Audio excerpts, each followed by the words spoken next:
CINE PAPIS. Welcome to another episode of the CINE PAPIS podcast. Eddie Martinez, Jamie Fernandez, Juan Bogo, and we are your CINE PAPIS every single Monday. And this week I'm feeling experimental. Experimental, yeah. Like in a college, like freshman year of college way? No, that's a little too frisky. Drugs? I gave that up already. Foursomes? Give that up too. More of like taking different body parts and putting them together and being one big creature. That sort of experiment. That's experimental. That's freaky. But before we start, weird science. Yeah, before we start talking about the movie of this week, I would love to talk about the show that we just did this Monday with the Havana Club. You popped your cherry. Yeah, my improv cherry. We became improv papis. Yeah, we were improv papis. We did. Yeah. There's a bot. I feel like, and I don't know if this happens to Jamie, but when I'm on stage, when I share the stage with somebody and we have a moment, it's a bond. So, and then we have a bond now. We are bonded together. Full bondage. It was full bondage, honestly. I mean, it was a little, I've never done improv in my life. And it was so funny because my friends were like, yeah, we could tell. And what? That's so mean. No, I mean, I don't blame them because I was there like in the back just trying to make sure I don't ruin shit. Yeah. Because I'm seeing fucking Taylor and Julian glow and you and like, I'm like, oh my God, they're going at such a pace, right? Yeah. And I guess I'm just trying to respect, like improv, like there's a way to respect the space while keeping it going. Like to support each other is like such a thing.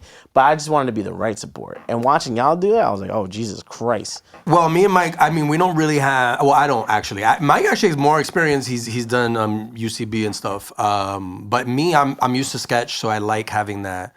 Control. The control, I like having, the emergency parachute, because we do improv all the time off a sketch, but like, you're always gonna land back on the script if necessary. If you go too far out, and an improv is just like, I mean, it's cliche to be like it's comedy without a net, bro. But it is sort of like you have to be ready to just concoct some sort of hilarious shit from the top of the dome.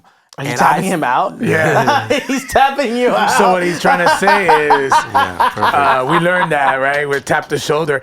But this guy over here in the beginning, he's like, I don't know, I feel like throwing up, I'm mad nervous.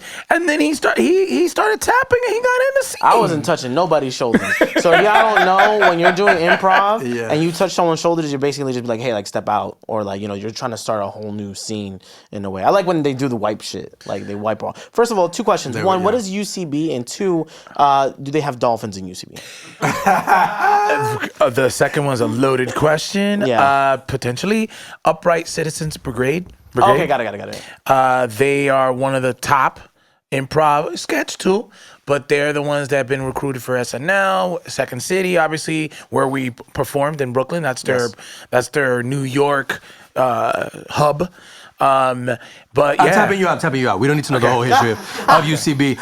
Going back to the Dolphins thing, they give you a word. They take an audience from this is how it starts, right? They take an audience, a word from the audience of what kind of how all the improv is going to start on, what topic.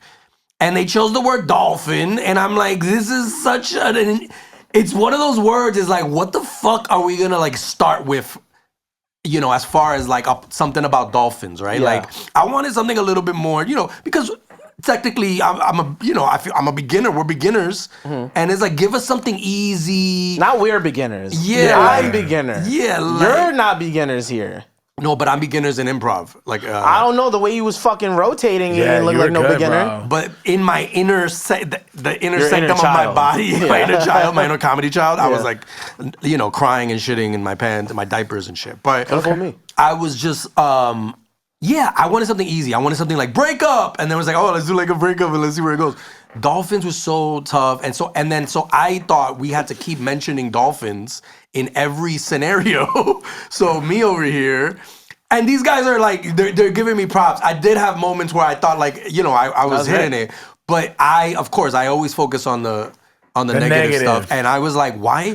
I kept bringing up dolphins, and people were. I noticed after a while, I was like, I don't need to do this, I keep making dolphin jokes. You mentioned part of the reason why you're hesitant when it comes to improv is Jamie, as we could tell in the show, sometimes doubts himself on the decision that he makes. So you knowing that the rule you thought was dolphin, you were like, oh, okay, I could commit to that. I could just continue to mention dolphins.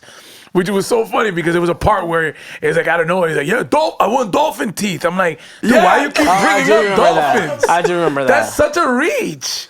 Not set in reality. But this is why, and then I just felt self-conscious because I felt like, oh, the other the professional improvers were like, wow, he really thinks dolphins are funny. Is that his sense of humor? It was good. I was having a time, and both Taylor and Julian were trying their best to include us as they were best great. as possible. They were awesome. When they had the chair there, I was like, okay, cool. I guess they're rotating us. Glow was phenomenal. Oh yeah, amazing. They natural. Everybody there was just trying to. They've all taught improv too. Yeah, we found that I've taught too. Yeah, I taught too. It was crazy because Jamie went to each one and was like, yo, can you teach me? When can I sign up to your class? I'm like, they're gonna figure out that you went to every single person. Whatever you want, Sensei. Yeah. But I'm not knowing me. I'm not gonna do it. You gotta do it. But improv your way out. Yeah. Improv my way out. I'm like, oh, did I commit? No. Yeah. Look, we are. Of course, you already saw the title. We are doing the 2025 Guillermo del Toro rendition of Frankenstein. Now, one thing I'll mention on my end is that this has become one of my favorite Guillermo del Toro movies.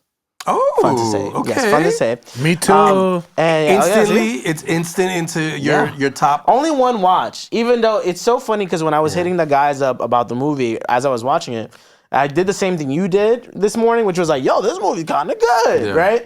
But then Jamie had asked, I don't know, I'm trying to remember why you asked, but you were like, did you watch it in pieces? Why did you ask me that? I feel like I ask now any movie that's over 2 hours. Yeah. Because now I feel that I watch movies in nightly installments if it's over 2 hours. And I did it with this. I didn't watch the whole thing in I did one not night. watch the movie in one go. So any movie that's long, basically. Yeah. I had watched, and I'll get to the breakdown in a second. I had watched Frankenstein's part first, and I was like, oh, this is like getting cut up in acts? Bet. Yeah. That's what I literally stopped it right at the part where it's, they tell Frankenstein's story. I was like, this is perfect. Yeah. That was smart. Yeah, no, I think it's great. But I think weirdly enough, I think the book is kind of like that too. Okay. Where it's split up, but there's not much of the creature side. But yeah, they did that, and I was like, oh, okay, cool. And then when I got to the crib, I was like, all right, I'm going to watch the rest of it now. And it was cool. It was a good ride. I was a little scared, though, for a moment, because I was like, we were just talking in pre-production, but... You're scared of Frankenstein? Frankenstein's monster? You had a nightmare? Any visual representation of Frankenstein I've seen, I've never been frightened. Right. Have you guys? No. Any monsters at all? Because he's so slow, I feel like I could always run away from him. But this one was slow. This was Dawn of the Dead 2004 fast. Yeah. Not Dawn of the Dead 1980s This fast. dude was like... You guys know what I'm talking about. This dude was indestructible, Frankenstein. God damn. Nothing. There's no monster for you guys that freaked you out. I'm sure we talked about this with La Llorona and everything, but that's more of, urban legend. Is there a monster that kind of freaked you out a little bit? I think I have... It's a very specific scene in The Exorcist where they kind of quickly show the face of the demon that's inside of her. Yeah. Pause. I mean, I'll do it. Okay, I'll take it. Pause as well. And so when they flash that, it's almost like you feel like you're the only one who saw it. Okay. And that to me was always the scariest image, scarier than any other horror movie icon character. I'm not fucking trying to piggyback, but honestly, The Exorcist is the only one, again, when she's possessed, that scared the fuck out of me. But you have two sisters. Did they ever get possessed like that? Well, you were going over them. Asking if your sister's ever been possessed is fighting words in my. I gotta call them. I gotta see. Oh yeah, has this ever happened? There's an age gap, so maybe I missed certain points. Has any of your sisters projectile vomited on and you? Spun their head in a 360 motion? Look, there's very famous monsters that are usually associated when it comes to Frankenstein's creature, right? Yeah. There's obviously Frankenstein's creature, which a lot of people commonly want to call him Frankenstein, but if you guys don't know and you ain't see the fucking movie, you ain't look into the lore like we did, Frankenstein is the doctor. It's Victor Frankenstein, and then there's the creature, right? So there's the creature. There's Dracula. Always thought that was weird. There's also Blackula. There's also So Blackula. we want to be like racially there's two. sensitive. There's the Mummy, right? Great Brendan Fraser film, right? There's the Wolfman.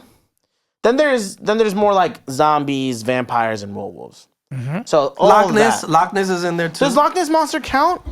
I mean, there was a movie called Monster Squad in the 80s, and they had kind of all those monsters you just said, and they also had a Loch Ness. So I feel like it depends. But I count the Loch Ness in there. That's fair. There's Nosferatu. For some reason, when it comes to film and television, they like to include King Kong and Godzilla. Oh. There's The Thing. There's The Blob. Oh yeah, And the one that would probably freak me They out. ran out of names. Yeah, when they were ran out like, of names. okay, let's call it The Thing. And then there's that. Yeah. Use your imagination. Yeah. The Jamie, did you write this over like on your way here on the subway? On a napkin. On the subway or The something. Thing. The one that would probably freak me out the most is The Fly, because it eventually does turn into a giant fucking. What about The walking Pest? No. Oh, the John Leguizamo. I think you're right. Maybe that was scary. The John Leguizamo monstrosity. Yeah, that's another creature that we got to talk about in a later CINE PAPIS episode. But let's get into the breakdown of the 2025 Guillermo Jamie was del like Toro. this. Yeah, It's like right before the bell. No, I love Johnny Legs. I love Johnny Legs. Wow, like giving him the nickname is gonna make it more forgivable. Leggies, I love leggies. Yeah. Future. That's a future CINE PAPIS episode. The pest. Look, let's get into the breakdown of the 2025 Guillermo del Toro Frankenstein. We start. I'm gonna just go off of just the visuals in my head. Yeah. Okay. We start off in a boat. Yes. There's a boat. I believe it was Swedish gentlemen. I don't remember from the there top was of my head. But they said they were in the North Pole. They were going to the North Pole. I was like, is this about Santa Claus or Frankenstein? Like, what the fuck is this? Frankenstein, Santa Claus. Yeah, Combine it together. They were in the Arctic. Frankensaw. That's it. They were in the Arctic. Yes. Stuck. They're a big ass boat stuck. But then they eventually kind of just see a man in the distance, all messed up. His leg is like twisted a whole different way. But then you eventually do find out it's a prosthetic leg. And they grab him and eventually do see like a creature in the distance. Right? Time out. Yes. When I saw that, I get flashbacks of football. You know how sometimes in football they tackle and the leg goes the back leg. way? I think that happened what recently, I felt. too. Yeah, that's what I felt when I That saw his leg always- go sideways. yeah. I was like, oh, You got see like tackled a back. slow-mo instant replay Yeah, of a they guy. do it, and it goes viral. You see it like 50 times. That just made my screen Sorry crawl. about that. No, it's fine. So they eventually grab the gentleman, right? Broken leg and all. Take him to the ship. A creature does follow them suit, and then that creature just tries to attack any and everything that's in front of it to get to that gentleman with the broken leg, right? They take him up. The captain of the ship is literally just telling them, yo, y'all better just do any and everything to stop this dude that's doing all this shit. Right. And they bring him into, like, I guess I'll say the main headquarters or the main cabin, the captain's cabin at that. Creature makes his way through, almost indestructible, right? Yes. No, this dude is basically... I mean, he is indestructible. We find out later he's indestructible. But point is, he's But he's like a basically human iceberg hitting the... Yeah. 'cause the way he was moving the ship, it was like he could have just taken the whole Titanic and just, knocked Leo and Kate Winslet off. You know what I'm saying? Okay. Well, the iceberg did that. The iceberg did. That's Yeah. what I'm saying. Wait, they did actually do that. All right. A little quicker than the iceberg. Low-key, yeah. I didn't finish Titanic yet. I'm still watching. You watching it in pieces? Yeah, I'm watching it. Yeah, you're in the third part. You haven't gone to the fourth I'm part in yet. installments. Yeah, I feel you. They're on He's the not- top of the ship. I thought he was still painting her for him. No, so they that happens. He's basically just equalizer on all. He's of like them. Frank Wick. I'm Yeah, like, type what shit. is going on? Yeah. What kind of movie? Because it made me think this was going to be a different type of movie. Yes, and I totally understand Yeah. too, right? And that was kind of my little fear going into the movie. I was like, is this just going to be like Frankenstein's monster just like bashing and killing everything? Well, I would be into that though, but okay. But we'll talk about that. Yeah. So eventually he does get to the top of the ship, and they kind of put everybody into the hole. Because remember, everybody's kind of like a soldier in that crew. The creature eventually does get to who we find out is Frankenstein, Victor Frankenstein. The captain is there. They kind of lure him away, and then Victor Frankenstein starts getting into his story, and that's where we begin Act 1, right? So when we get into Act 1, we get into the story of Victor Frankenstein, him as a child, him having both parents in his life, his father being very obsessed with knowledge, with him being a doctor, him getting into a lot of literary stuff, and him having an expectation for Victor Frankenstein himself as a child. His mother being so caring and loving, but then seeing the dynamic between them two and why that's such a problem. Unfortunately, she is pregnant. Yeah, mommy and daddy issues. Yeah, he had mommy and daddy issues. Both, She was pregnant. She tries to give birth. They don't make it, except the child does. Then his father dies eventually too, right? We do see through the time that when he's with his dad, that his dad was very abusive in a sense. Not just strongly physically, because even though he would tap him with, I think that was a ruler, right? Ruler, cane, something, but it was I know something. it definitely antenna. He's at your face. You're right, type antenna type shit. I've never been, and I don't know if this is too dark. I've never been hit with I've gotten belt, I've gotten chancla, I've gotten plastic bat. I've never plastic bat. Long story. Like a wiffle ball bat? Yes. I've got dominatrix leather whip. Okay. I've gotten that. That's your dating life. Yeah. I'm not talking about I'm sorry. parenting. We're talking about parents. My bad. Yeah. Well, my mother had a couple jobs growing up. She took her work home with her. Shout out to Mama Fernandez. Yeah, OD. Yeah. We know you. We see you. What about you? Did you get any? I've never had wire. I've heard people get wires. Yeah, no, like the power wires. Power What? cords? Oh yeah, I've heard of that. No, I got the belt and I got the chancla. Yeah. And that's it. And then hand. Yeah, hand.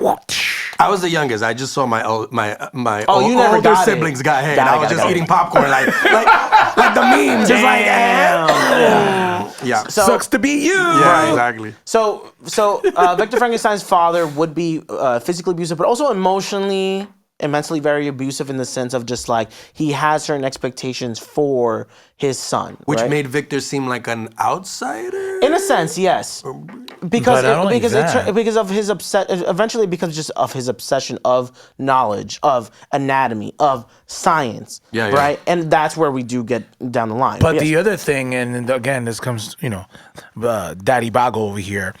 Once his brother William comes, clearly the favorite. Yeah. And Victor is just put to the side, and he just gets mistreated. But William's the favorite. He's the darling. I love that you mentioned that too, because I remember the scene when William does come in. I remember when they buy him a carriage, but not just the fact that they bought him a carriage, but you see everything's kind of blue.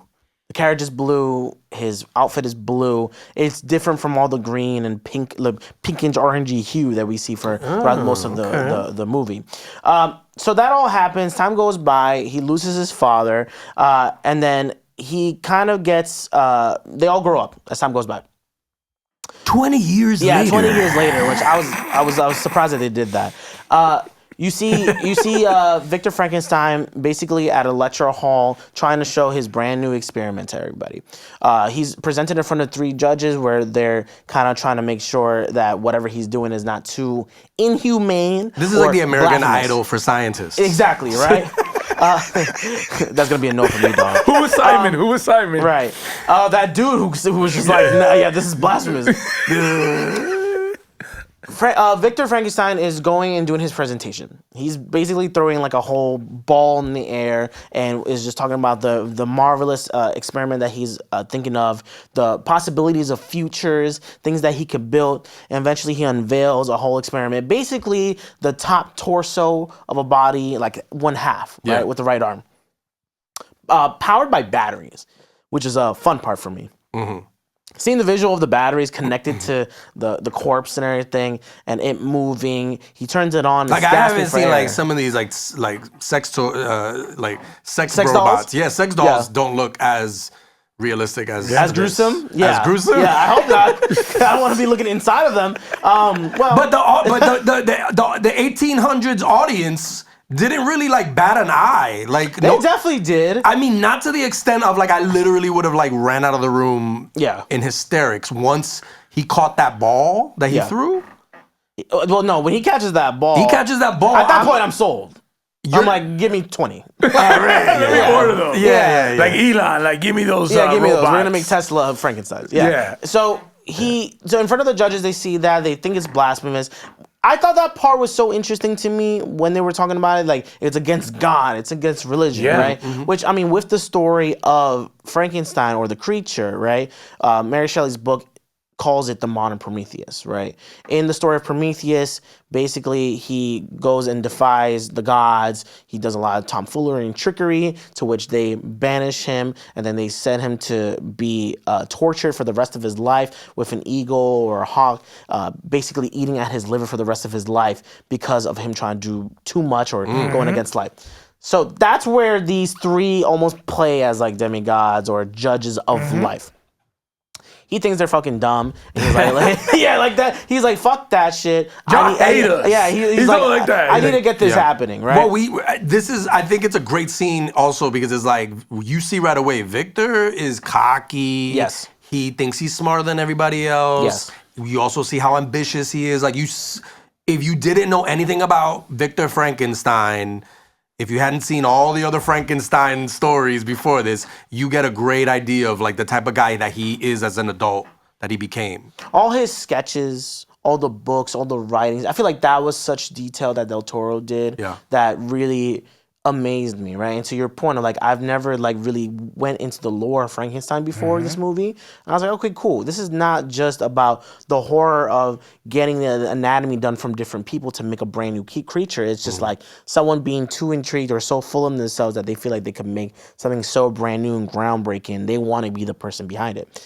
Now, we move forward. He does eventually get the project or experiment funded by William's fiance, right? William's fiance's uncle, whose name is Harlander, right? William, again, is his brother. His fiance's name is Mia, I believe. No, Mia Koff is the actor. Elizabeth is the character. Elizabeth. Yeah. Elizabeth. Elizabeth's uncle is Harlan is the one that funds it, right? He also wants to kind of dabble into the life, into being able to put his name on the said experiment by funding it. But he has this kind of like, okay, I'm gonna fund it, and and Victor's like, what? Okay, so what's the catch? I work alone. Right, I work alone, and then he's like, no, one day I'm gonna ask you for a favor, and. Don't worry about it. Just do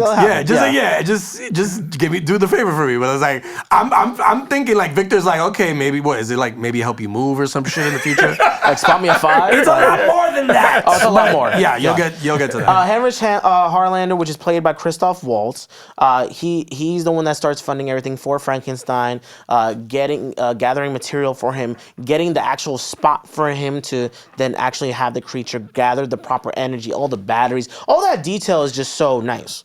Key moment though, when he had to talk, he was like, "Look, I saw how you were in that lecture. Yeah. You need to control yourself a little bit." You know what I'm saying? But he mentions the story of Prometheus to him. He calls him Prometheus, right? Because of the fact that it's like, yo, you are like, it's almost, he knows, he foreshadows it, right?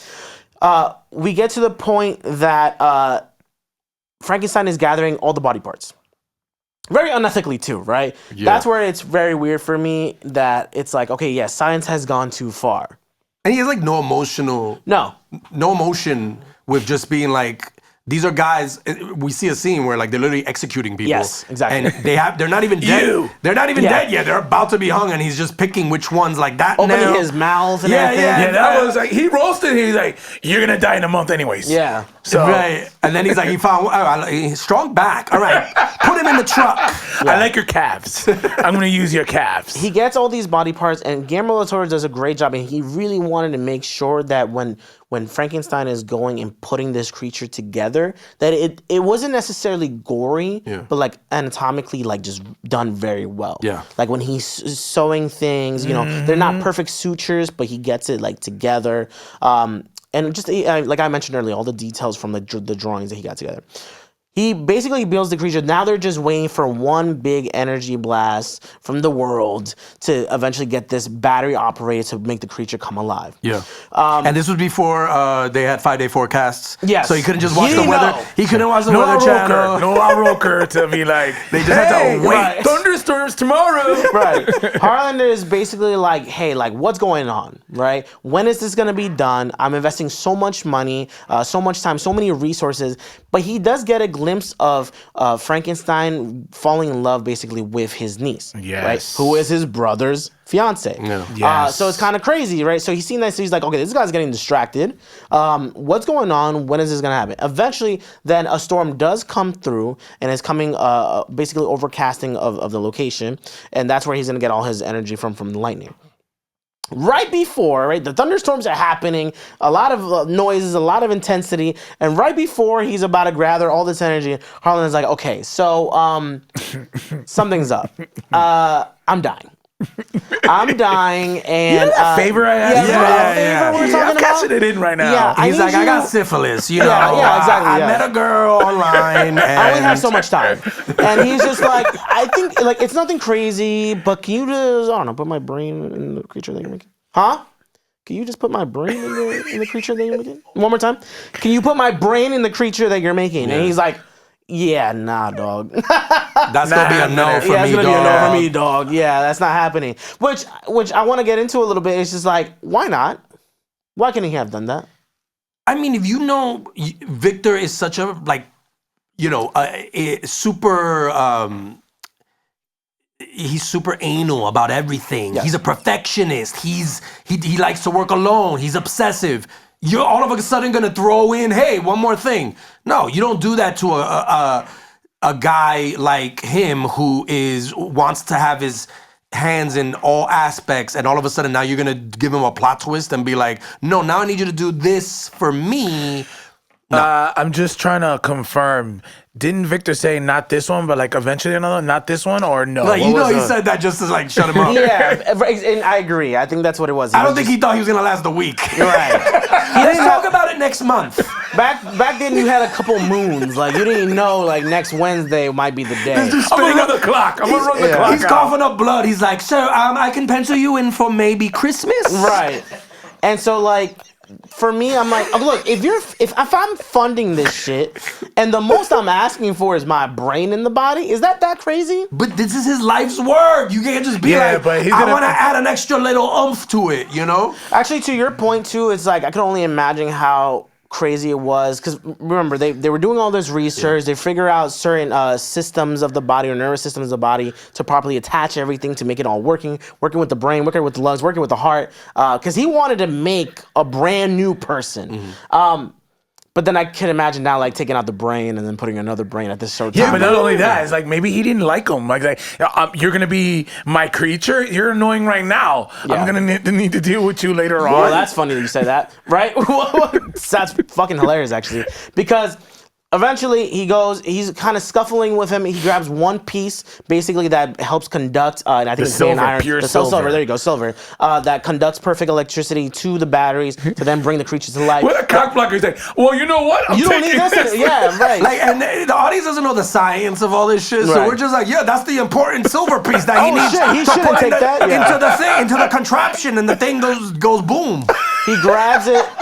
Yeah, he grabs it. Thanks for that. And they Yeah. start battling with each other, or grabbing this thing. Harlan, I think still has it in his hand, or they both fall at the same time, because there's like a little bit of a hole there. Okay, just an aside. That little hole in the middle of I always got paranoid that they were so walking too close to it. Yeah. So I was like, is this just a special effect? Because if that's a real hole on the set, I don't know. anybody could just fall in. Like if they were just walking, around it, near it. I don't know. It got me It gave you paranoid. anxiety? It gave me more anxiety than anything else in the movie. Yeah, Give me anyway, vertigo. Vertigo, right? And they didn't like it. Didn't seem like a slippery floor, so that's maybe where it didn't make me as nervous as how you mentioned it. Yeah, but yeah. It was like, I mean, hey, look, They covered it up eventually, though. I mean, it gets to the point where they're battling for it, and then Harlander falls, literally busts his head open right next to the creature. Some good Del Toro gore there. Yeah, it was great, actually. It was like a splatter. I was like, damn, that looks terrible. It was a. I was like, oof. He busts his head open. He gets enough energy, and then it basically brings the creature to life, right? But he is watching. He's like, I can't really do much right now. He goes and Victor takes a nice little nap, right? Because after you go and bring a creature to life, you got to take a nap. But it was that. sort of like a I fucked up nap. Yeah. He was crying because he thought it was like everything went to shit. It's like after you get dumped during the daytime, he's like, I gotta take a nap. I gotta sleep this out. Or you do improv and you just say you make way too many jokes about dolphins. You just Oh my you God. start taking You did take a nap I immediately on took the train. a nap, a depressing, sad nap. I do wonder how long you were thinking about this for after that. Oh no, it's not over yet. It's not We still got a probably. couple more episodes. No, yeah.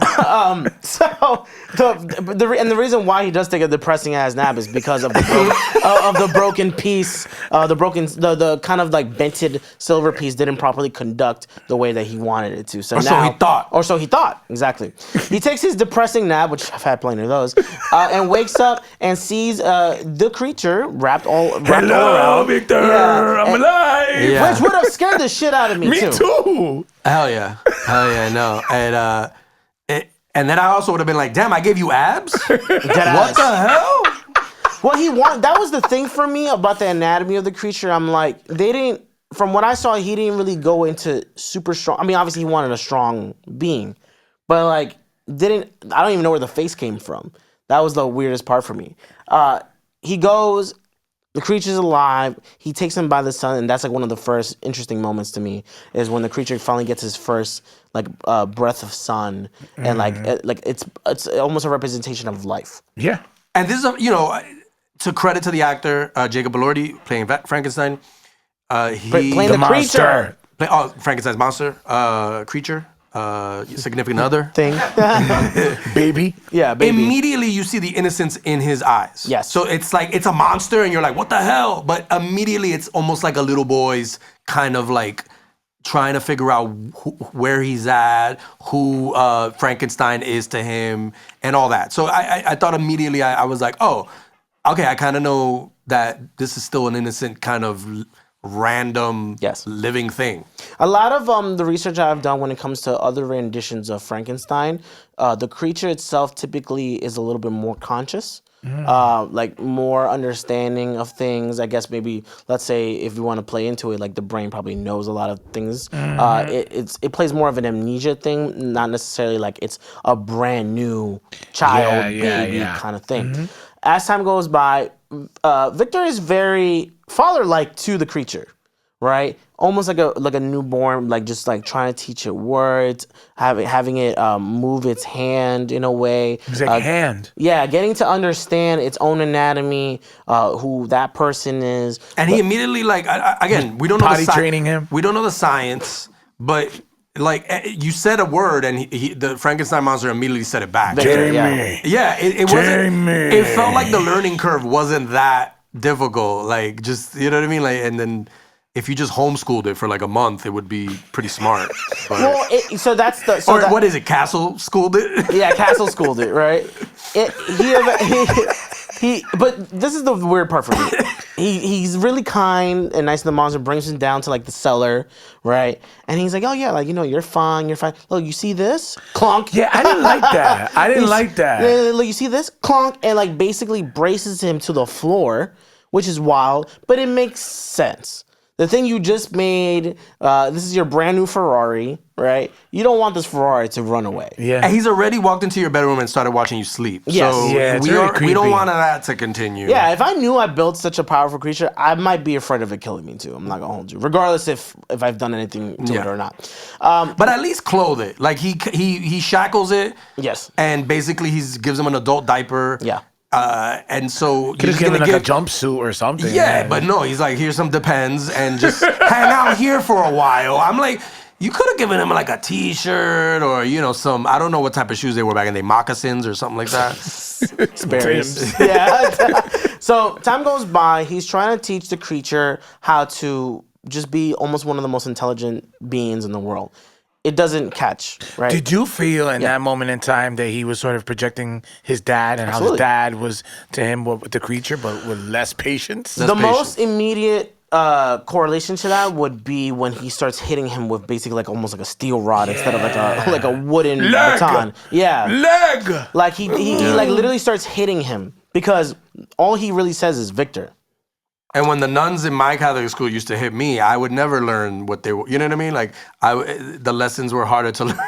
Generationally for me, sometimes I'd be hearing people say, Yo, how many people hit you? Yo, that's what I'm thinking. I'm like, yo, I didn't get hit. The neighbor will hit me too. The nuns hit me. My parents didn't hit me. I've heard so many people talk about in my lifetime about how the nuns hit them, and I'm like, yo, if nuns hit me, I'll be sick. Yeah. I'll be tight because you can't do anything at that point. No, the nuns, don't mess with the nuns. The priests were a little bit more gentle, you know. That's ironic. You know, they give you some blood of Christ, you know, after hours at the rectory. Anyway, moving on. I saw that coming. That's why I was like, if you watch my face, youtube.com/CINE PAPIS, I was just like, oh. Moving on. Look, Victor Frankenstein then is just so upset. He's frustrated. He feels like this whole thing has been a complete failure. It does not matter that this being is in front of him, even speaking one word or breathing or anything. It doesn't matter if he has brute strength. I failed. His own brother does come to eventually visit him. Hi, bro. Right? Haven't heard from you. I'm here, right? And so does his fiance. And they come out and they're like, yo, where's Theo Harlander? Like, oh, he's gone for a little bit. You know, he'll be back. He went on a retreat. He'll be back. He's gone. You know, but don't worry about it. And you know, just don't go to the cellar. Okay, just don't go to the cellar. Whatever you do, don't go downstairs. It's a big play castle. Yeah, so, and then that's the first. Yeah. Anyways, good point. Yeah. They're all chilling. Eventually, Elizabeth goes to the one cellar downstairs and then sees the creature. And she's fascinated by the creature. When you're watching the movie, there's a lot of scenes where I kind of almost low-key like put it on another piece of my brain where Frankenstein and Elizabeth are falling for each other. The excitement of science, the beauty of creativity. Well, look, she's a former nun who's like obsessed with insects. So obviously everybody wants to fuck her. Yes, that's what I was thinking too, Jamie. That's your type? Her catching butterflies, I was just like, I was from 6 to midnight. Yes. Because of the butterflies. I mean, I don't think she had any really personality. I think she was just. I agree. She was the bugging me. She was the one woman around, and everybody was like, "Oh my god!" Now this is the thing. She was. Let me get a piece of that. She was really nice to the creature, right? And I'm talking about just from that moment. She was very nice to the creature. It's a little erotic. You see, but that's my thing. You didn't think it started out as erotic? No, I don't even think low-key by the end of it.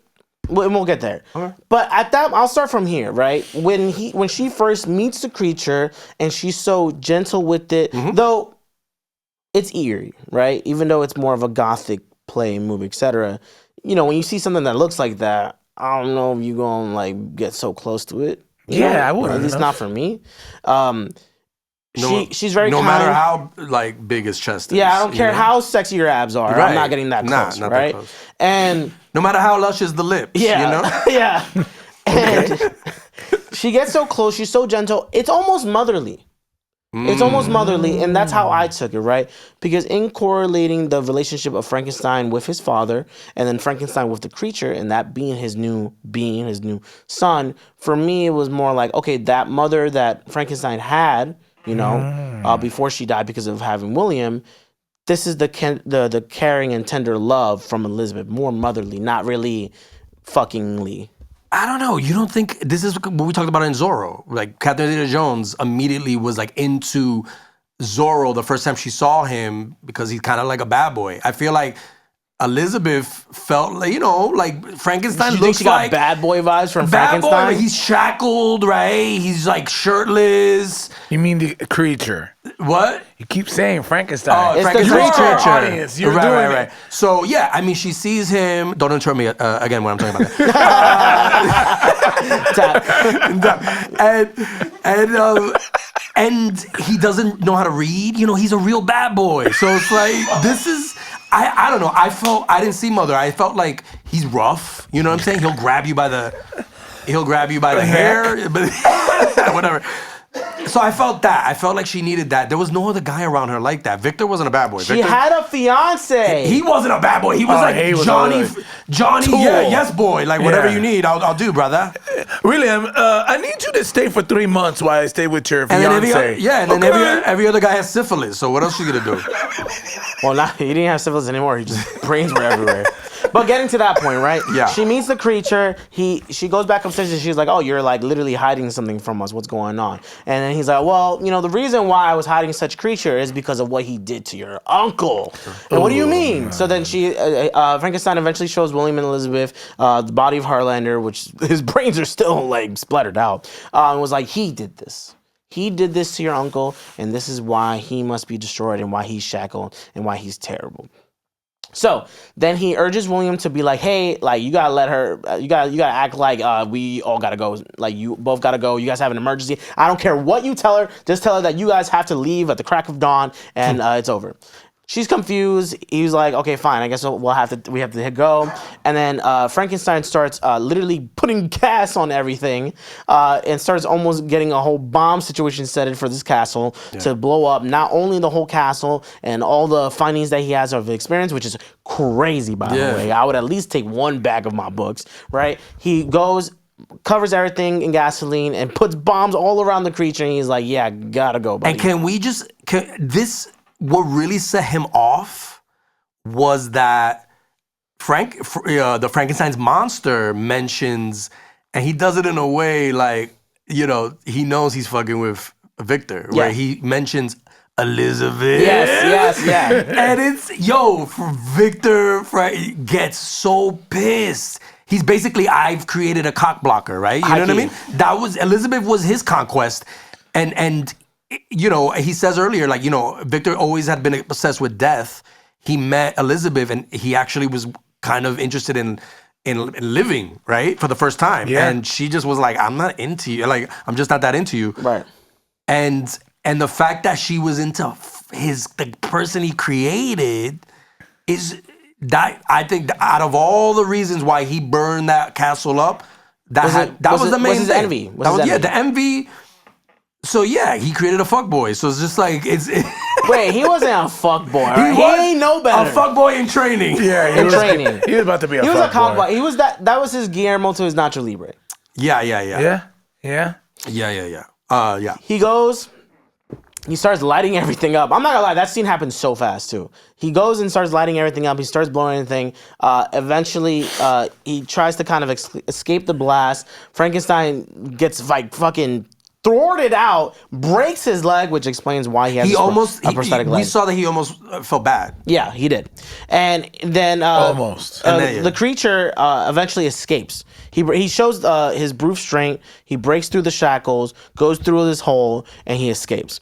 So eventually what happens is that we do actually go back into where we were in the beginning with the crew, the captain, Frankenstein, and then the creature comes back again, but he comes back a little bit more gentle. They had broken the ice underneath him to try to drown him. He survives, which kind of shows you even more so how how invulnerable he is. Yeah.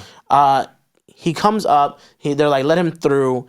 He goes and he's like, okay, cool. Like, dude is telling you how he felt. I'm gonna tell you what happened on my end. My turn. Yeah, my turn. Yeah. Let me tell my story. And then we have the most the guy whose ship it is the most sort of like, out of every character in the movie, he seems the most level-headed. He's like, all right, monster, let's hear your story. Today on the Frankenstein podcast, we actually have the creature.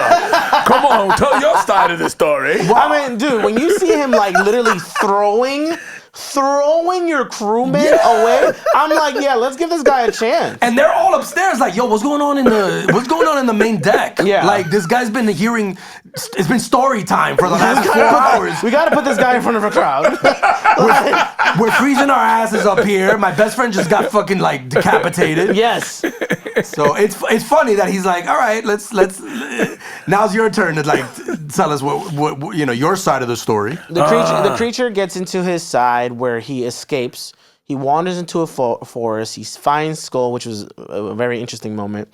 Then there's hunters that are passing by. They see him. They're like, what the fuck is that? Shoot at him. And he passes out from the gunshot wounds. This is very, if like, they seem very racist towards monsters here, right? This is like the deep south of Switzerland. Because it's like immediately they're like, oh, who's that? Get him. He's not like us. He doesn't look like us. So he's dealing with monster racism immediately. True. Monsters, yeah. He's out in the forest for like maybe 2 hours and immediately gets shot at. Like, they didn't even give him a chance. Really. They stopped and frisked him for he's sure. Seen the worst of my God. No, but he's seeing the worst of human nature like right away. Yes. But anyway, go. But I love that you said it like that. Yeah. He saw the worst of human nature, Because it wasn't necessarily that they were just like, that thing is good or bad. They were just hunters and they were trying not to get fucked over, right? I saw a bear for the first time yesterday. I went to Beacon to visit a friend of mine. Have y'all seen a bear before? Yeah. Like a black bear? Yeah. Have you seen it? How close? Yeah, I've seen it. I've never. No, the Bronx Zoo has a black bear exhibit. Not a zoo. I'm talking about. I'm driving and then there's a bear in someone's trash can, shit. and I was like, for it. I was scared. My sister lives in Pennsylvania, and her neighbor. I had like maybe 4 White Claws in me. Ironically enough, literally? And you were about to have I'm 4 on the brown bottom claws in you. Yeah, and I'm on the bottom of the driveway, and then the side there's a bear going through the garbage, and I'm like, okay, how the fuck am I gonna just tippy toe my way out? And it was the funniest shit, but it's crazy, man. I was shitting bricks. Yeah, that's crazy. It's different than seeing a deer. Like I've seen deer. Yeah, but deer are afraid of you. Yeah, deer are afraid of you. But deer could also Get out of here! You're not like me. Jamie with a bow and arrow is insane though. Just like A bow and arrow. Yeah. Yeah. I don't know what the weapon I was trying, but a bow and arrow. I was assuming bow and arrow. You just did this. A slingshot. No, it's like a s'more stick. I'm just trying to like s'more stick. It's a bunch of s'mores With a that I marshmallow like. at the end of it. Yeah. I'm still upset at your 4 brown claws. My point of me mentioning this bear, by the way, is also like last time before we go back into the creature. Like they tell you if it's brown, lay down. If it's black, it's gonna attack. I don't know. First of all, that's racist. That's racist, right? Yeah. And then also like I'm probably flight or flight running no matter what. Yeah. Like and it's probably gonna nab at me. But that a bear. Anyways, And if it's white, you have the right to remain silent. oh my gosh. The hunters take him out. Thank you. The hunters take him out. Just go right through it, yo. Eventually, he's just kind of in a ditch. Like, they didn't know what to do with him. And he goes on to his travels again. He finally finds a cabin. He sees people are. He doesn't know what's there. He finds an old man, a blind old man there, in a kid. And then he eventually starts helping them out. But then he finds out that this is the same home or cabin of the hunters, right? He hides within the cabin. He starts seeing how the blind man is teaching his kid like how to read and literature and His stuff like that. grandkid? Yeah, his grandkid. And then he I guess he feels the warmth of that, of the education, the nurturement, the enlightenment, if anything, right? Yeah. So what did they call him? What they thought the monster was? What did they call? So the blind man and the child they call him the spirit of the forest, and that's because he starts bringing them all this stuff, right? He has the strength to be able to carry massive things, help with the sheep. Eventually, the hunters get weary of wolves, right? And they're like, "Hey, like there's wolves coming through. We gotta get them before they get us." The hunters tell the old man, "Hey, like you gotta come with us because we can't just leave you alone here. Anything can happen." He's like, "Nah, I'm too old. I don't want to deal with that shit. Keep me here." He stays there. They go on hunting for the wolves. Then the creature goes and actually like interacts with the old man. They create a bond, and he kind of senses the fragility of the creature. Right? Like he knows that he's coming through humbly and he realizes, oh, this is the spirit of the forest that's been helping us this whole time. Yeah, he's very trusting. Yeah, very, very trusting. Very trusting old man. If you're like coming through and like helping me and my whole family out, like I have to give you a little bit of trust, right? Yeah. Like what could you really want from me? He has nothing. Yeah. He has nothing. Maybe unless he wants to take over the cabin, but you're not like anticipating a 6'5", impenetrable creature, right? Time goes by. Then the creature steps out. He comes back whenever he can and helps out the old man, but the old man teaches him how to read, going through different pieces of literature and everything. And again, teaches him literature. And He's like, the cat in the yeah, like how to read and everything, yeah. Which I do wonder what pieces of literature that they could have referenced from Mary Shelley, right? The creature steps out, right? When he comes back, he realizes that there's wolves. The CGI wolves, baby. CGI wolves, yeah. All day, every day. Did that take you out? First of all, the CGI, them killing the CGI sheep was very gruesome. Yeah. Unnecessarily. I was like, wow, this is Why do they have to murder these sheep like this? But I loved it though because it was like pockets of that. It wasn't like the whole movie, which is where from the beginning, right, where we were talking about, it's like with all these battles and stuff and ripping the dude apart, breaking his like. I don't expect them to have real wolves. Yeah. Oh yeah. Peter would have not like that. Yeah. So, I mean, you got to forgive it. You got to forgive some CGI sometimes. The creature comes back to the cabin. He realizes there's wolves there. He battles a couple of wolves. He goes inside the cabin, sees that the wolves are already tearing apart Grandpa. Poor Grandpa is being torn apart from these wolves. And he literally rips these wolves off. Yo, that was cool. That was dope. He ripped the skin off. Yeah. He cracked a wolf's neck like hardcore. Yeah, did you see the one of the tongues was like on the side? I was like, wow, yo. It was good. I was like, oh, I definitely like hit the 10 back. Like, why does he be killing wolves all the time? Why is it a term? You're always with these terms. The 10 back. You 10 backed it? I 10 backed it. Yeah. I'm like, why isn't he be killing wolves all the whole movie? This should have been the movie. Like him saving a town from killer wolves. Whoa. I'll get into that later. Yeah. He goes, old man is like, yo, just go on without me. I'm not gonna make it. They fucked me up. Yo, they jumped me. The wolves jumped me, bro. And he passes out. And dies. And the dies. old man's talking to like a table. Like, yeah. You saved my life. Yeah, but and the monster's like, I'm over here. Yeah. Look at me. Wait, no, you can't look at me. The hunters come back and they're like, hey, yo, what the fuck? Did you just kill our grandpa? Oh, yeah. Totally disregarding the wolves. Which I hate. The timing is so sitcom-y. It's like, really? This is when they happen to come back after a long voyage? I mean, I guess it was built of like, no matter what, right? The life that this creature was given wasn't a happy one, right? He was just enlightened, taught a lot of things. He could speak better now, went through a lot of literature. He gained basically a sense of a father figure, a true father figure, right? In this case, and then lost it to the light, like to nature. Yeah. The same thing with the wolves is the same thing with the hunters. This is just life. Life comes and gives you a lot of twists and turns, and it is comical. It is comical because you're like, damn, this dude can't catch a break, and you're gonna catch him after all this just happens. But that's the reality of like, and where I do like Frankenstein a lot. They shoot him down really easy, and he passes out. Stab him too. And they stab him. It's kind of nuts. And he has that Wolverine healing factor shit too, which again, Victor Frankenstein. I don't know what was in the ingredients of his creation, but this dude got like healing factor. He has superhero strength. He has gray hair. He must have put like some Rogaine in that shit. Like this dude grew hair in like 2 months, like a beautiful mane. Anywho. So then after that, there's the wedding. There is a wedding. Before even the wedding even happens, the creature goes back and follows his trail back to figure out what happened, right? What was Frankenstein doing? What's his ambitions? Now that he's a lot more knowledgeable, he realizes that he was an experiment all along, and that's where he does get his true sense of revenge with Frankenstein.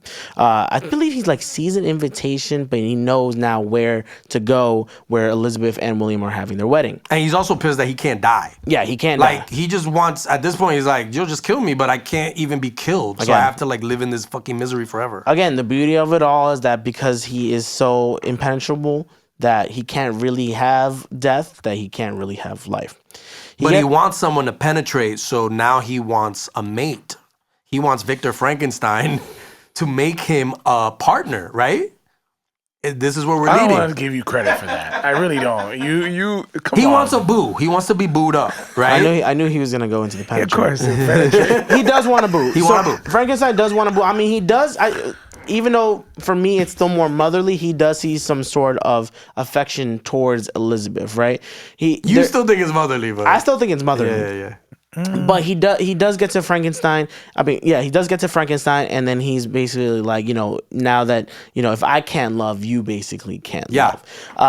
Elizabeth kind of sees everything in his tracks. William comes through with some guards and everything.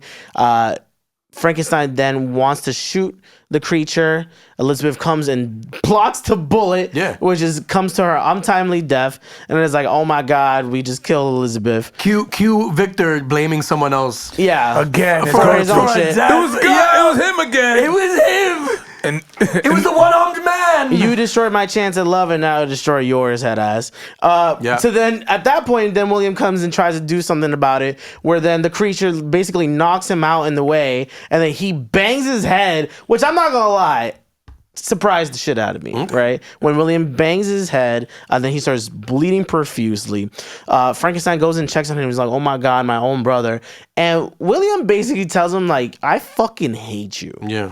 Like, you suck, man. This You were is a bad big bro. Yeah, you like suck. This is literally to the fault of yours of wanting to be so fucking perfect and have control over everything and everyone. And You've been the monster the whole time. yeah, he's been the monster the whole time.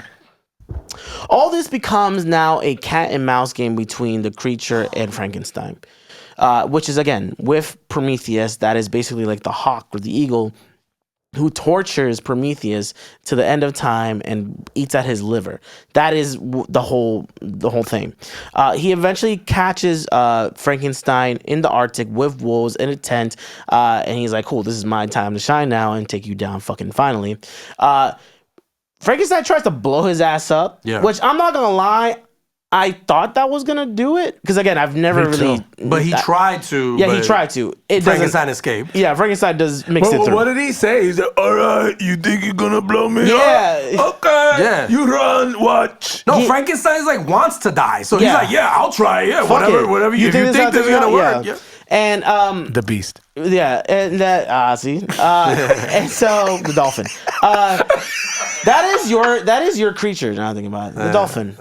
So he goes and he tries to blow him up. It doesn't work. Nope. And that's where we actually kind of catch up from the beginning of the movie, where he's all on the floor, Back on the giant up. ship. Yeah, back on the giant ship where they saw they saw and heard the giant explosion, and then now we're back. I thought someone else was gonna come. I thought the ship crew leader was gonna be like, "I actually have a story of my own." Yeah. I didn't always want to be a ship. After our commercial break, we'll be right back. I didn't always want to be a captain. You know that.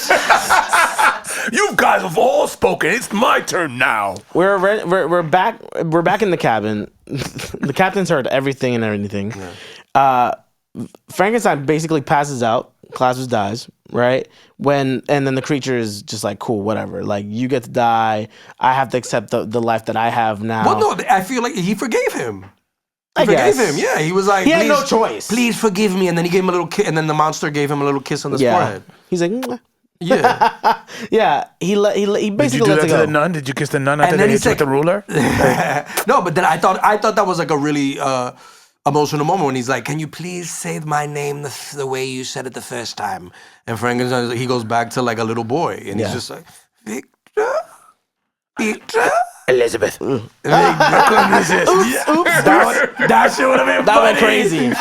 That shit would have been. He dies like, "You motherfucker."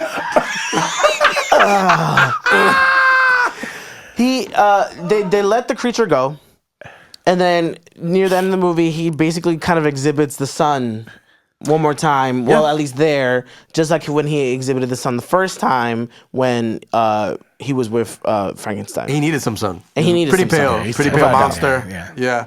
That was that is Guillermo del Toro. 2025 Frankenstein. It's a trip. The breakdown. Let's get into the facts and fears real quick before we do our unpopular opinions, because that's where I feel like we'll really get into nitty gritty. Please. All right, here's some facts and furious for you guys. I want to tell you a Casey story. Kasem over here. I want to tell you a story. No, well, I think the most widely known facts and furious about this particular movie was that Andrew Garfield was originally supposed to play Frankenstein's monster. Yeah. Before Jacob Elordi. And first of all, Garfield, I don't see him in this role. He's significantly shorter. He's, even when he was in a Marvel movie, he didn't get into Marvel shape. So I don't know how he would have. You know, I mean, he just, you know, it was easy. He It would have been a worked, dad but put bod. the spider. He just put the spider out. But it works. It works for that, right? At a 5'10" Spider-Man comparatively to a 6'5" Jacob Elordi. Yeah. I think a 5'10" like kind of little lanky Spider-Man is No, fine. it works for Spider-Man. Yeah. I don't want to see a Jacob So Elordi you're saying he was Spider-Man. Yeah, You yeah. People said just, this beast would have like a dad bod or no? no, No. Garfield has a dad bod. He's just, you know, he's just thick. He's not imposing. Yeah. And he's not intimidating. So great actor. I do like Andrew Garfield as an actor, but I don't know. I feel like they For would a have creature, it wasn't. They gonna would have be had to CGI him to be taller. They Yeah. would have done some bullshit to make him look maybe some Benjamin Button thing, not age-wise, but height-wise, where Right. he just, Yeah, that's true. and it You're might right. have looked a little So weird. it worked out. It worked did. out because I think Elordi ended up being a good choice. And Elordi was a jacked Frank. That's what you need. So also Guillermo, who is Mexican, and Oscar, who was born in Guatemala, they would speak to each other in Spanish on set. This was a thing. Oh wow. And the director would sometimes use the melodramatic tone of telenovelas as a reference.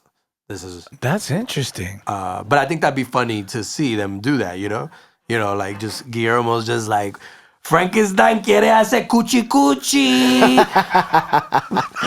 con tu chica, It is a love triangle. And right? Oscar's like, yo, necesito quemar ese puto. And then all the English guys, all those white guys on set are like, what are you guys talking My about? heavens. Yeah. Are we rolling? Yeah. Are we even rolling? What do you guys, is these Bad Bunny lyrics? I don't. Wow. Another fact of Furious, Guillermo designed the creature to resemble I'm gonna fuck up this word. Go for it. An anatomical chart. No, you did great. Okay. And it was partially inspired by a 16th century statue of Saint Bartholomew. Whoa, okay. This was an apostle that was flayed. Do you know what flayed means? No. It means he became a martyr because he was skinned alive. Whoa. Oh. Yeah. They must have skipped that. They must have skipped that martyr when I was in Catholic school, because I think I would have been that one. Yeah. I would have been scarred. We don't talk about Bartholomew, right? Right. Elementary school, like, and then he got skinned alive, and I'm like, mommy. Next chapter. Speaking of Catholic school, the creature is also frequently compared to Jesus. I can see that. And that's intentionally created. That's why it was intentionally created like a cross-like apparatus. Yeah. The whole thing about like where he's, the creation is kind of almost in a crucifixion stance. And again, I think this tracks. Jesus was always in shape in everything you see. Jesus Christ. Very chiseled. Jesus, did you say Jesus Christ? And I think Jesus was always tired of living in his father's shadow. Oh my God. Come on, got this, got that. What about me? This is interesting. This is an interesting fact and furious.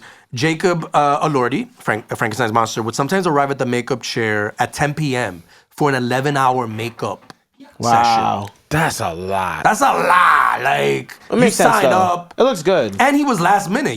They got him on the movie after Garfield When he actually dropped it, out, like really close to production. Yeah. So Lordy was kind of this last There weren't that minute- many lines to learn. You know what I'm saying? It was real easy.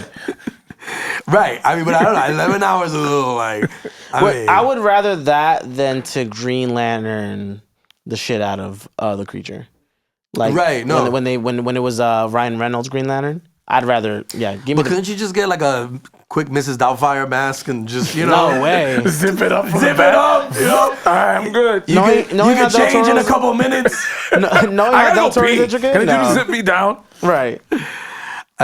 We got a couple more. The creature's movements were inspired by a slow Japanese dance style called Buto. Bucho. Like Michelle Buteau? Shout out to Marcel Buteau, Yeah, okay. but not her. Okay. And so, which I guess you could call it the original Forbidden Dance, Buto. Okay. The Mike, okay, is just like, this is what I got during improv. Just Mike giving me the, okay. Dolphins Yes, again? and? Dolphins again? Yes, Okay. and? And finally, Frankenstein's movements were, Victor Frankenstein's movements were closer to like a rock star. He was really trying to, Guillermo instructed him to be sort of moves, not a joke, move like Mick Jagger. So he literally had moves like Jagger. I didn't you can see that. I feel like I didn't see that. I feel like the way he walked, there was one moment where he was walking and he was sort of like strutting his stuff. strutting. Okay. And so, and even Oscar Isaac himself mentioned like Prince. He kind of studied Prince during the Super Bowl and how he kind of And I think that's why, like, during the What the thunderstorm, there was like some purple rain. Oh, the yeah. thunderstorm. Okay, now it makes sense. But this is real. No, this is The Purple Rain is real. not the purple rain, okay. but the Prince and the Rockstar Like the movements. movement, the The ego. movement, and that's why I kind of Okay. really. I know I've seen some critics criticize Oscar Isaac's performance in this, saying it's like the accent's bad. He's a little. They prefer the monster parts of the movie than the kind of the hour and a half we spend with Victor. And I don't know. I think I'm like pushing back against that. I actually enjoyed the over-the-top performance from Isaac. The accent is bad, but I think you kind of forgive that in a movie like this where it's very theatrical, right? Or I think the best version of this is very theatrical. And I was very interested in this cocky sort of, thinks he's the smartest man alive and sort of the dichotomy of that, and then sort of him sort of creating something that he feels is doesn't live up to what he expected. Yeah, because Frankenstein's supposed to be an Italian Swiss scientist. I guess, I don't know, for me, I didn't lock in too hard on his accent either. That it didn't take away from me. Not me But either. Maybe it comes from the place of my end that's like, I ain't really watched Frankenstein before, so I don't care. But also, like, I also liked, at least in the early going, there was the dialogue was very Shakespearean, and it was very zippy sort of dialogue, clever, poetic. Yes. A lot of the lines, and of course, I don't know if you guys watch with the subtitles, right? Like, yeah. So it's like you can really see like, this the language that they're using. I was into it. And so that's why I sort of kind of wasn't. I didn't think that section of the movie. I mean, there were slow moments because it's Guillermo del Toro. His movies are so fat that there are gonna be slow moments throughout. But I still was Who's into fat? it. Not the director. I mean the director, but Oh, okay. also his. We're trying to get him on the show too. So. Yeah. You gotta chill with that. So I always, I'm very intrigued in like how the person evolves to become the mad scientist. So I like that. Of course, giving the creature layers and kind of seeing it beyond him being this beast and showing when he hugs the blind guy, the older guy, and showing the vulnerability and him learning. I like that. But I always love seeing how did that person become the madman and throughout the journey. I enjoyed that. well, this goes into my unpopular opinion. Okay. I'm just not that interested in the Frankenstein monster story. I think we've done it enough. Wow. I think out of all the sort of like universal monsters, there's like we said, all the Draculas and the werewolf, Frankenstein is the least interesting to me. We get it, right? They created him, and everybody hates me, the monster, and then he has to sort of realize that like the world is tough out there. What else are you? I know Del Toro did a couple like little sprinkles of different stuff, but at the end of the day, this is what I think I was more drawn to Victor's story. Because he's like, it's like I wanted to see. I'd watch a series with Victor Frankenstein just sort of like I can see that doing being a thing. experiments and dating in like 1800 Switzerland, right? It'd be like Scientists in the City, right? You know what I mean? I would totally watch that more. And then because the Frankenstein stuff comes on and it's well done. Del Toro is a great director, so it's well done. I just feel like how many times are we gonna see? But you're like a fan of Batman and Superman and all that. You eat it all up every time. But those stories have different villains, have different storylines. You know what I mean? Frankenstein's always gonna end up with, we rarely see the adventures of Frankenstein after the initial drama. Like I'd see something with Frankenstein after the end of this movie. I don't know where he's going. He's following the sun, but was he gonna get an apartment somewhere and shit? And like, so I him just and think, roommates. Yeah, it's kind of like the same thing. I feel like Romeo and Juliet. How many times are you gonna do Romeo and Juliet? Like we know what happens, right? So one person's version of it is not gonna be that different. So that's my unpopular opinion. I don't know about you guys. My unpopular opinion is like, bro, you didn't see your big bro trying to get up with your shorty like from the jump. Yeah. Like you could have just put your foot down. You spill all your true feelings in the end when you're dying. I guess that he had nothing to lose. Yo, put your foot down, bro. Like, man up. Who cares, man? Every time he was like, I'm gonna spend time with your girl. Can you go back to the city and do this favor for me? Yeah. Thank you. I'm like, nah. Big bro, look, Shorty's uncle is funding it. You need to you need to chill with that. Cause even this guy was like, hey, you're a little distracted right here. You're watching her playing a piano or something. Thing is like, you're taking too long. That's why he was like, he was like, yeah, funding is about to end. He's like, what do you mean? You're not motivated. You need to speed this up. Little did we know, cause he's dying. But come on, man up. Pops loved me more. So you need to chill with that. That's shit. Hilarious. That's hilarious. He should have said something like that. But I think that was also part of it too, though. It's like, because like you got everything, I can't get her, kind of a thing.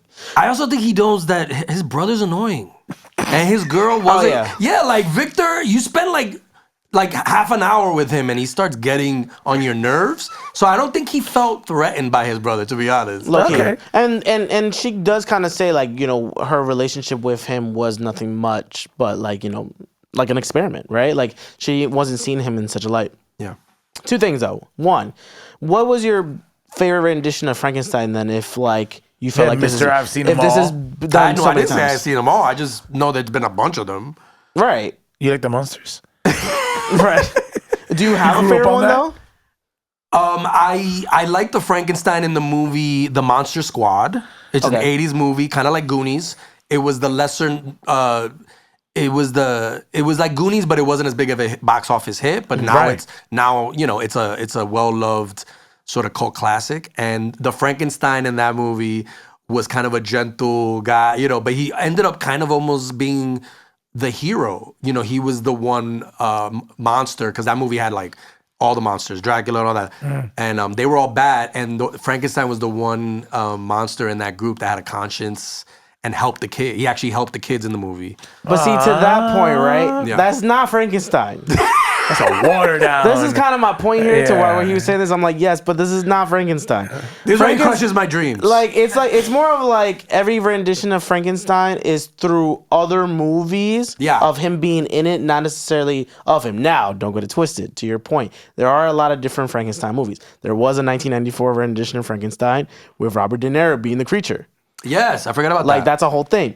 I wouldn't knock on it. He's like, you talking to me? Right. Like, you must be talking to me because I'm the only monster here. I just have to let him do it. Wow. I closed my eyes. I thought you were I thought you were Robert De Niro for a second. Okay.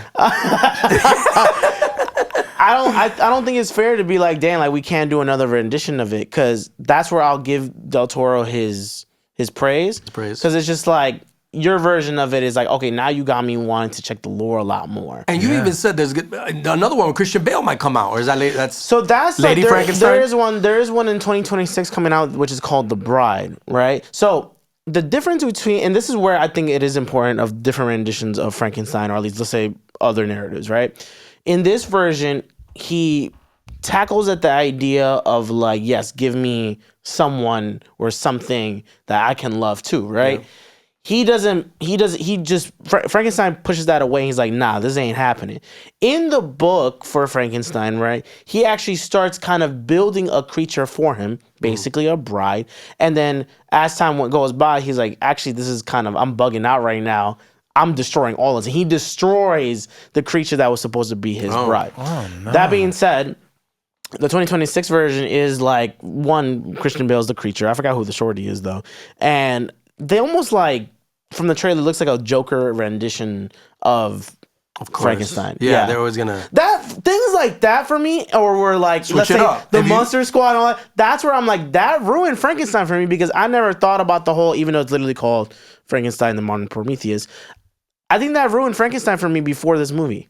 Of like all this like associating Frankenstein with Halloween and all that jazz, or just the dude with the prongs. I mean, can I just say, I think my runner-up for best Frankenstein is Young Frankenstein. Oh yes, Gene Wilder. I mean, it was a comedy, right? But it dealt with a lot of the stories from the Mary Shelley. They even had one of the most hilarious scenes is with young Gene Hackman playing the blind guy. Yeah.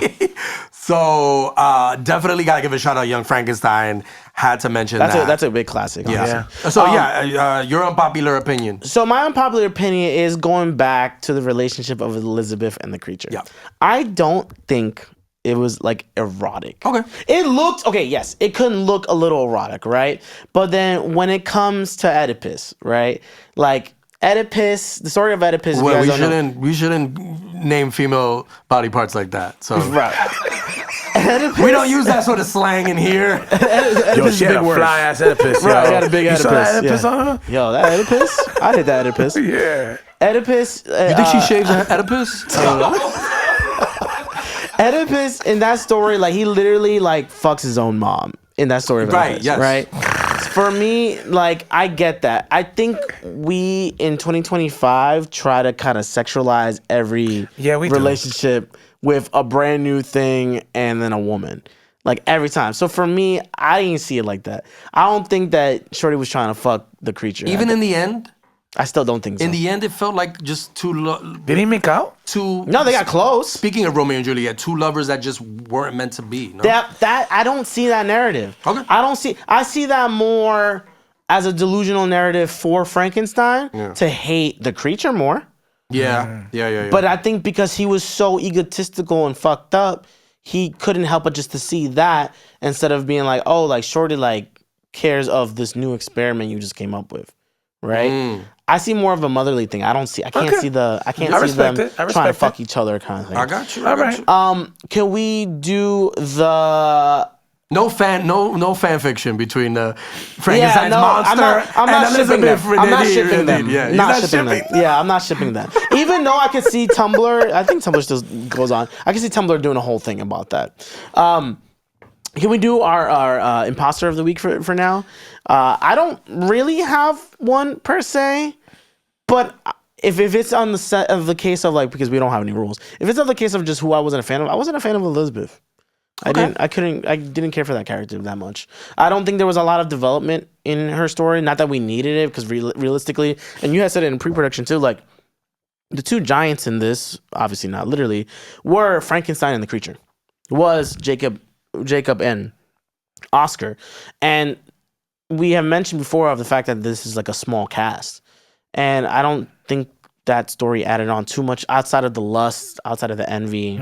But I wish I got a little bit more of her, so I wasn't the biggest fan. Okay. I don't know about you guys. Breaking rules, I think the pops, like that was a douche move, like letting the mom die. And that's where he challenged him. He was like, how good of a doctor are you that you let mom die? Unfortunately, I've seen Game of Thrones, and I was just like, this sounds about right. Well, I was expecting Facts and Furies, that actor Charles Dance also played Victor Frankenstein's father in another Frankenstein movie. I think I think it was called Victor Frankenstein. The 2015 one? 2015, so that's another one. What? Yeah, that's another one. Yeah. See, but it's those that I feel like ruin the credibility of a potential. I mean, this one obviously happened. Yeah. But like of other Frankensteins. That one was like an action. It wasn't like an action Yes, Frankenstein. it was like an action. It has James McAvoy and Daniel Radcliffe. Yeah. So, but it's like again, that's where I'm like, cool. This is already such a cool story. I see why that rendition. Even though I was reading a lot of stuff of like people who are so, and you know how people who read the books, they're like, yo, this is not like the book at all. They didn't like this. A lot of people didn't like this version of Frankenstein. How surprised. How about you, Jamie? Yeah, who's your imposter? The Christoph Waltz character, he was there for the money. Yeah. But it was just a character that was just, okay, like, we need you to move the plot forward.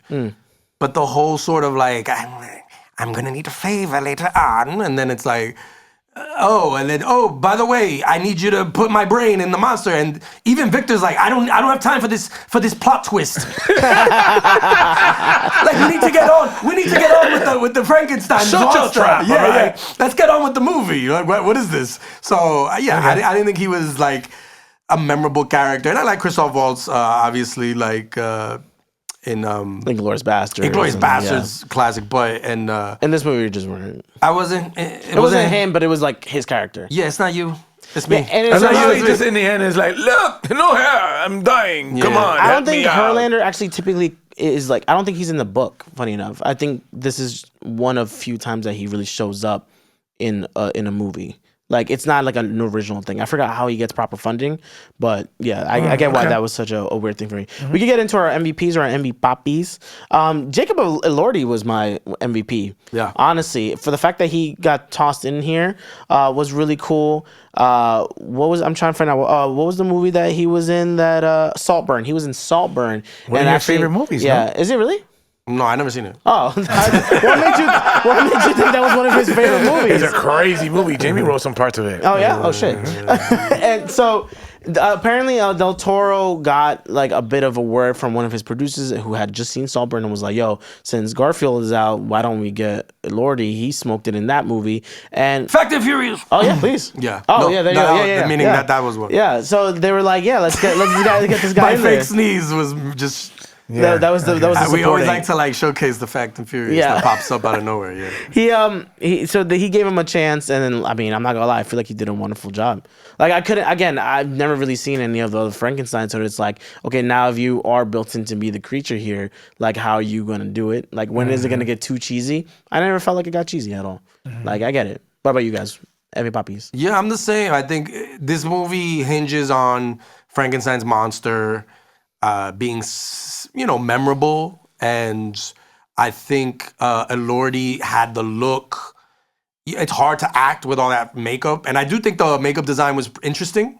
It's a different sort of. I think every Frankenstein looks different, and then but I thought this one matched this particular Frankenstein.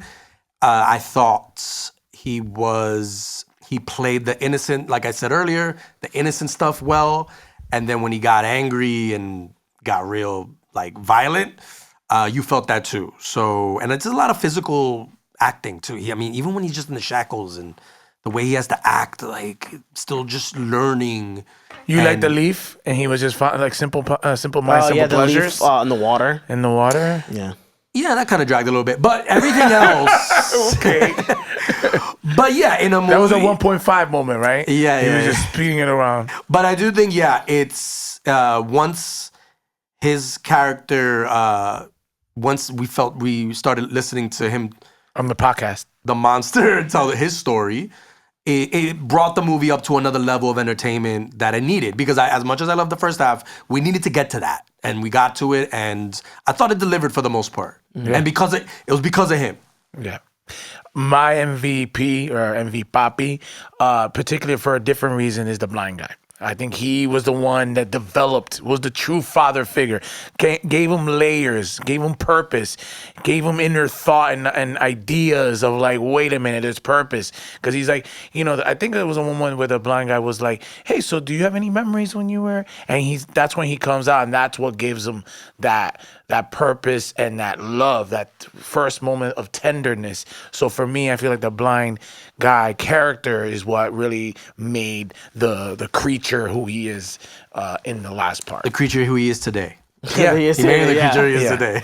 Well, you guys already know the deal. At the end of every episode, we do our PPS, our Papi Points system, where we rate the movie 1 through 5 in our own experimental way. And I don't mind starting this time around of giving this movie 4 out of 5 very dangerous wolves. I feel like I've said a lot already about this movie throughout this whole ep, but like I was a fan. It's getting me more into the Frankenstein lore. I'm not really excited for that 2026 Bride rendition. I'm not gonna hold you. I like Del Toro. This is one of my favorite Del Toro films now, and I feel like this was dope. I really liked the movie. I was surprised. I was genuinely surprised. I thought it was gonna be a little bit more of like the Van Helsings and the Underworlds and the Victor Frankenstein of 2015 with James McAvoy, because I've seen pieces of that already. No. This is his own thing. I think it gives true life to the whole modern Prometheus thing. And that was fun. How about you guys? I'll go next. I'm going to give it 4 ships. Okay. Out of 5. Again, me too. I've never seen any other movies. The Frankenstein's, nothing. Clean slate. And I just like the layers of it. I really enjoyed it. The humanity that he gave the creature. I just enjoyed it. It was a great moment. I saw it in one setting, unlike you two. With ADHD, I was able to watch it in one setting. I enjoyed it. It was really, really good. Wasn't distracted by the CGI or any of the accents or anything like that. It was really dope. And like will say, I don't think I said it pre-production, but it was like as a father and seeing how the creature started acting a certain way, but it was Frankenstein treating him and abusing him in a certain way, which is what created him in the beast. So because that's where Elizabeth showed the tenderness she saw another side of him is because of the way she was treating him. So 4 out of 5 ships. Okay. I'm gonna give it 3.7 victors. 3.7. That's the first in the show. Another 3.7 because it's in the middle. I'm not a big. I've never been a huge Guillermo del Toro fan. First of all, his biggest hits have no Latin leads. You know, like even Shape of Water, he casted an amphibian before a Dominican. You know what I'm saying? Like, I feel like and in this movie, he finally decided, Oscar Isaac, yeah, let's put him in the lead. So I've never been a fan. His movies are slow. His movies are not really my cup of tea. No, I was gonna quote the movie Whiplash, not my tempo. And so it's for somebody because people love him, and he does have this classical horror vibe that I'm into. I love horror, but I'm not into classical horror, right? And a lot of his movies are on that tip. Having said that, this is one of his most accessible for me movies. I was able to sort of get immersed into it without looking at my watch, which that's usually my. If I know you're not even wearing a watch. Funny, good observation. But that's usually my number one, this movie. What are you, like a stop? Like a clock? Hey, Siri, give me 1 hour. Okay, 1 hour. I never looked at my watch. There were slow moments, but I was into it. I was into it, and I thought the acting was good. I mean, again. Guillermo needs to hear this. This is great. You're not a fan, but you loved it. So 3.7 of it.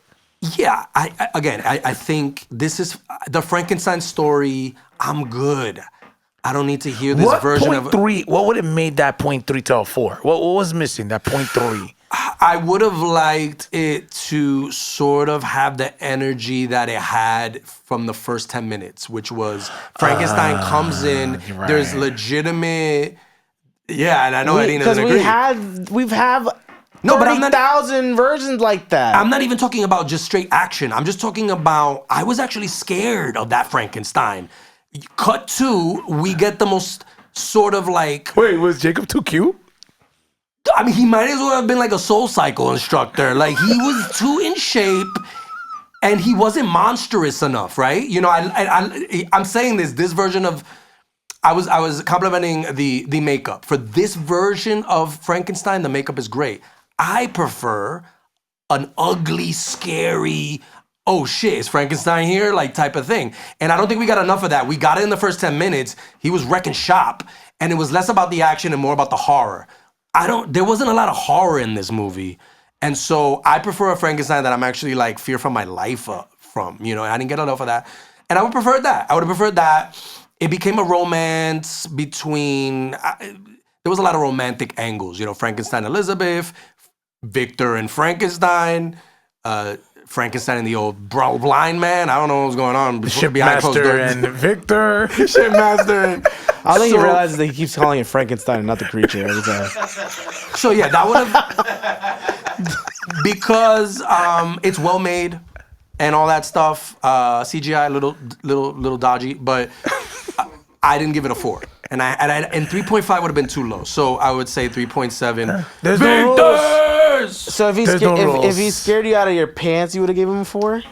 Yeah, I wanted a little bit. We said this movie should have come you out. Needed warts in his face or something? Well, look, I just want to be scared, right? And there were moments of that, but it wasn't enough. We said that this movie should have been released on Halloween. I take that back. I take that back heavy. Because it's not... Frankenstein, yes, is a creepy thing. Yeah. And it's a creature, but it's not supposed to be a thriller. I think we're brainwashed from every rendition of it, and that's why I like this, because from my research at least, it's yes, it's weird because he's built out of... Where's your research? Oh yeah, my research, that's my research right here, yeah. I'm questioning your research. Right. Monster Hub? What is that? Right. Monsters.com, yeah. It's not supposed to be a thriller. He's not supposed to be. What you want is Jason Voorhees. No, I don't want him. I don't want him killing people like a slasher. But I do want moments of like, oh shit, yo, he's scaring me. Oh shit, what? He got a bad Like temper. this dude, you don't even need to show him wrecking shop. But I want to feel like he could, right? And so I want more moments of even. You saw him rip apart a wolf. With the tongue coming out to the side. To me, That's not enough. To me, he still did it in a very like sexy way. We're done with this.